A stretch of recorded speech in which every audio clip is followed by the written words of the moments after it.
You want to be one of the cool guys? Buy my merch. Hello everyone, welcome back to the channel. I'm just going to be doing like a camp wrap up, post-fight talks, UFC 304, fight week, how the fight week was, how the end of the camp was, how the fight went, how I feel, how the body is and what's next and all that stuff. Yeah, obviously the obvious thing people keep asking is about the sleep and how we adjusted for that. I feel a lot of people cocked up, you know, maybe underperformed because of that. I know I see Dana White talking about people chasing bonuses and not chasing bonuses. Yeah, I mean, it's hard to be full of energy and give all the beans when you're out of your sleep routine and all that. But very frustrating for me. I feel like for 4 or 5 weeks we were kind of easing into that schedule and like it was perfect. About 2 weeks out, I was training at like 3 a.m, going to bed at 4:30 in the morning. I was waking up about 1 p.m. and like I felt energized at 3 a.m. Like at 2, 3 a.m. I felt perfect. I felt spot on. The fight was fine. Thursday, well, we did the weight cut. I did a little bit of weight before bed, and I got probably about 5 or 6 hours before cutting the rest of the weight Thursday night, so Friday morning. And then I didn't go back to bed after that. Literally, I was awake from Friday morning about 10 a.m. till I didn't sleep till Sunday at 10 p.m. Yeah, I would literally, after the fight we drove home. I went to drive home, my friend had to drive back because I was exhausted. Really frustrating. I was like literally the whole camp, about a month, 5 weeks out, made sure to do all the precautions, all the things, and make sure we did everything right. I felt like we nailed it, and then literally the fight night, I just sat in bed with my eyes closed, wide awake. I could hear everything. I couldn't move. I couldn't sleep. I just kept moving, kept adjusting. I went for a walk at like 9 a.m. to try and sort of get my mind off, or like just try and relax, and I just couldn't sleep. Like I was just wide awake, could not sleep. We had some technical difficulties. My light started flashing, doing some SOS shit. Sorry about that. Sorry if the lighting's gone to shit. But yeah, so the fight week went real smooth. Jay, the water father on Instagram, if you see his posts, we had the best weight cut, like probably the best weight cut I've done with him. And coming into fight week, I was eating more than I've ever eaten, really. Like he had me carb loading on the Monday, Saturday, Sunday, Monday. I was eating more than ever, and it was, you know, he texted me, he's like, I need you to eat more. I didn't even reach the target of what he wanted me to eat because it was so much, I was just full. And he said, whatever you want, you know, if you want to eat, if you want to have a pizza or whatever, I'm not going to tell you no. But obviously he said keep it clean, but I can eat whatever I want. And you know, I had some big snacks, and I came into the fight week real light. Easiest cut I think I've done, which is crazy considering that Saturday, Sunday, Monday I was eating big. So that's awesome. Shout out to Jay, he's the man. Yeah, just the sleep. I just could not sleep. Like I said, I was up for 36 for something hours maybe. Then I didn't sleep till Sunday at 10 p.m. I had to get out of the hotel room, like go walk. I tried to nap, I could not sleep. Cold showers, coffee, doing some stretches and yoga and shit seemed to help. Cold shower before I left. My call time to go to the venue was midnight. So about 11:30 I got in the shower, just had an ice cold shower, espresso, and I did some stretches just to like try and get the blood flow, get waking up. And yeah, I was just so tired. And actually even talking about the sleep thing, after my last sparring, I was driving home because the time was fucked up. I underslept that day because my team had there was an event that night and people were fighting. So my team had to train earlier, so I came into sparring earlier. So I got less sleep. I was driving home half asleep, and I literally I spammed my car out and crashed it into a barrier somewhere. And that was on the way home after my last sparring. I was so tired, and it was pretty scary. I was facing the wrong way on the motorway. You don't ever want to see the cars coming at you when you go, you know. And I've been driving since I was 19. That was my first crash. Definitely not ideal the Saturday before your fight, you know, a few days out. It was fine. No one got hurt. Didn't hit anyone else. Damaged my car a bit. And 100% it was because I was half asleep, you know what I mean? Like, stupid. I was rushing home to get back to bed. And so hopefully they never do that again, because that sucked. And I damaged my car, which I'm pissed off about. The venue was pretty hyped, you know. I got there at midnight. Well, no, I got there about 1-ish. And it was buzzing. It was really cool, actually. That's the problem. They do the event at whatever time, and it was still that cool of an atmosphere, and it was really awesome. Once you're in there, you're locked in, you know. I was constantly moving to try and keep my body awake, get the blood flowing. I didn't want to sort of sit and relax too much because I didn't want my body to start shutting down. You know, when you're sort of tired and you start looking at bright lights and it sort of makes your eyes feel heavy. I was having that, so I was trying to avoid looking at bright lights. I was trying to just sort of keep my blood flow, keep moving. But then once, you know, Fraz put the pads on and warmed me up, my heart was racing and sweating bullets. I was wide awake. So as wide awake as I could have been at that point. Still a bit underslept. Obviously the sleep would have been better. And the strategy, talk about the fight a little bit, I guess. Really the walkout was pretty cool. Like I like Queen, the We Will Rock You.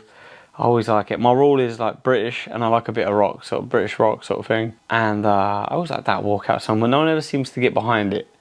I don't know why, but this time it was really cool. Everyone was standing out, everyone doing the old clapping and chanting. Sick. Like that was really cool, you know, awesome. Yeah, the fight itself, Fraz planned it. You know, I was the whole camp intending to wrestle a little bit more. You know, I kind of wanted to show off a little bit of my wrestling. I kind of want to get that black belt. You know, I've been a brown belt for a long time. I train with a lot of black belts and I feel like I'm on the door of it. But I haven't showed it in a fight. And I felt that this is the perfect opportunity to show my jiu-jitsu level, my wrestling level as well. Because I feel like everyone knows, you know, that I train with, that I'm not like the best wrestler in the room, but I can wrestle. I have good jiu-jitsu. I feel like I'm black belt standard, maybe. MMA black belt, maybe. So the strategy was to, like, you know, use my grappling a bit more and show my level and the wrestling and all that stuff. Yeah, for whatever reason, couldn't get close enough to wrestle, and I wasn't really feeling any threat in the striking. First round you could probably score for him, but that was actually kind of part of the plan. You know, we knew he was going to be super fast and kind of guy. He wants to get out of there, right? I think we know. He hasn't got the gas tank for like the 3 or 5 rounders. When you're throwing kicks hard and fast like that, you're going to slow down.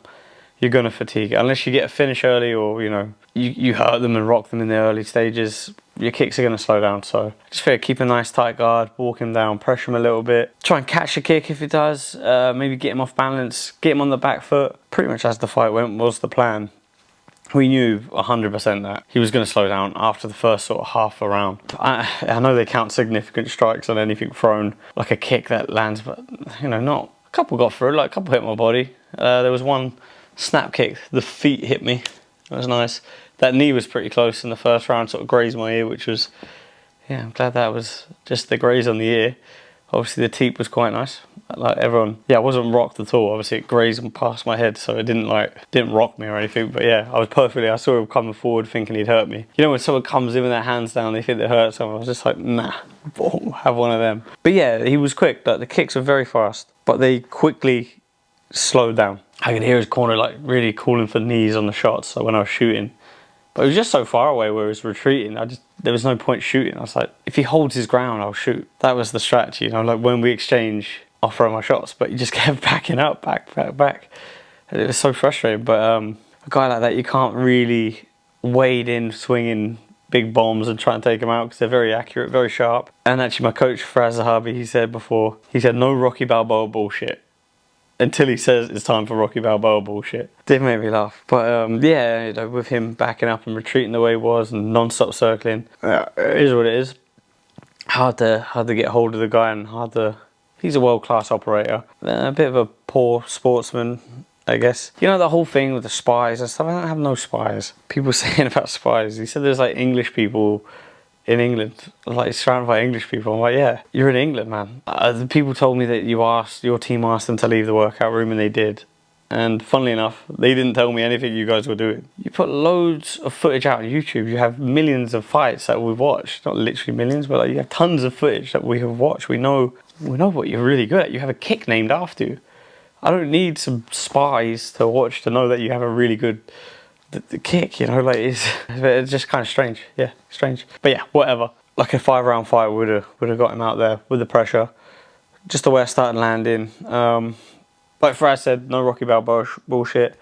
I know I hurt him with a couple of the left hands, but yeah, I didn't want to chase in too much because he's a very precise, very dangerous guy. So you don't want to run at a guy like that and get caught with something. Yeah, there you go. See me giving him his flowers. Respect. It's called respect. Here's my excuses. First round, one of the left hands, a classic. Yeah, I felt it. I think maybe he ducked his head down and hit his forehead or something. But yeah, I felt it go. When you got the adrenaline going, you can override it. But I literally just thought about it and was like, oh, for fuck's sake, not again. And then I'm just like, well, what am I going to do? Not throw it? I just threw it over and over and over. I get my scans tomorrow. yeah, you should see this video by then, hopefully. Yeah, we'll get the results and I'll know where I'm at and see what we're looking for towards the end of the year, you know. I'm adjusting slowly back to my sleep schedule, so I am very low energy. I'm like half asleep. Like last night I went to bed at midnight, I woke up at 5 and I was just wide awake. So, but yeah, the fight kind of, with the tie hop, I felt like we blocked most of the stuff. Did all the things, he slowed down, a couple of nice body attacks. Didn't really ever get hurt with anything. I know he tried to claim he knocked me down with a knee. I mean, it hit my ear, so okay. I want to get into that top, well, I'm ranked number 5 joint with my buddy Mozar. But yeah, I want to get into that top 5, I want to get active, and I feel like, I know after 2 losses, whatever, but I feel like I've still earned the right after fighting down the rankings, getting screwed once, and then now getting this one and fighting this guy and beating him. I feel like I deserve something upwards. Like, come on. Like, surely, right? If you're a fan, get out there and let them know. Really cool with the Almighty merch as well this week, to see everyone there with like their Almighty shirts on. Really awesome, like to walk out in the arena, you see your own shirts, your sort of your nickname or whatever. Really cool. Bit overwhelming in Manchester. I don't know if it's just because the sport's bigger up there, but like, I could not walk around the street without getting harassed, and like, yeah, I was like, nice. Like, I really appreciate the support. But you know, when you're trying to get in the zone, trying to get locked in, so you just kind of want to lay low and like keep your head down, and yeah, much appreciated. The sport is always appreciated. My dad made a point one day it'll be gone and you'll miss it. I literally got home from Manchester and like I've walked around my town, my hometown where I grew up, and not one person is like even looked at me or anything. So that's a bit strange.